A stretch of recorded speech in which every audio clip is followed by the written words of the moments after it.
নমস্কার দর্শক বন্ধু, কেমন আছেন? ভালো আছেন, সুস্থ আছেন?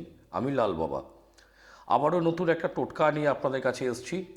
যে টোটকাটা হচ্ছে যে আপনার স্বামী বা আপনার স্ত্রী এবং আপনার বয়ফ্রেন্ড বা গার্লফ্রেন্ড আপনার সাথে রিলেশন থাকাকালীন পরক্রিয়ায় জড়িয়ে পড়ছে, পরক্রিয়ায় চলে গেছে এবং আপনি তার সঙ্গে থাকতে চাইছেন না, কিন্তু তারা তাকেও রাখতে চাইছে এবং আপনাকেও ছাড়তে চাইছে না। কিন্তু তাদের কাছ থেকে আপনি মুক্তিটা পাবেন কি করে? আজকে যে বিশেষ টোটকা আমি দিচ্ছি, আপনার বয়ফ্রেন্ড যদি খারাপ হয়ে থাকে, আপনার জীবন থেকে যদি আপনি সরাতে চান, অবশ্যই 100% সে সরে যাবে। আপনার গার্লফ্রেন্ড যদি খারাপ থাকে, তাকে যদি আপনার কাছ থেকে সরাতে চান, সে 100% সরে যাবে।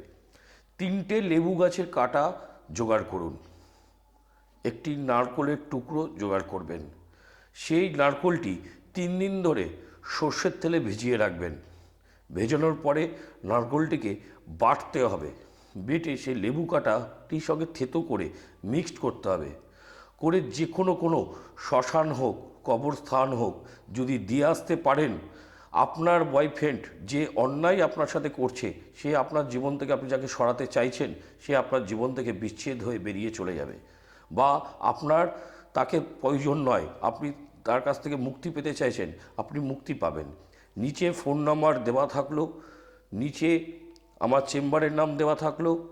আপনি আমার চেম্বারেও এসে আমার সঙ্গে যোগাযোগ করে দেখা করতে পেরে পরামর্শটা আমার সঙ্গে আলোচনা করতে পারেন এবং বাই ফোনেও করতে পারবেন। জয় মা তারা।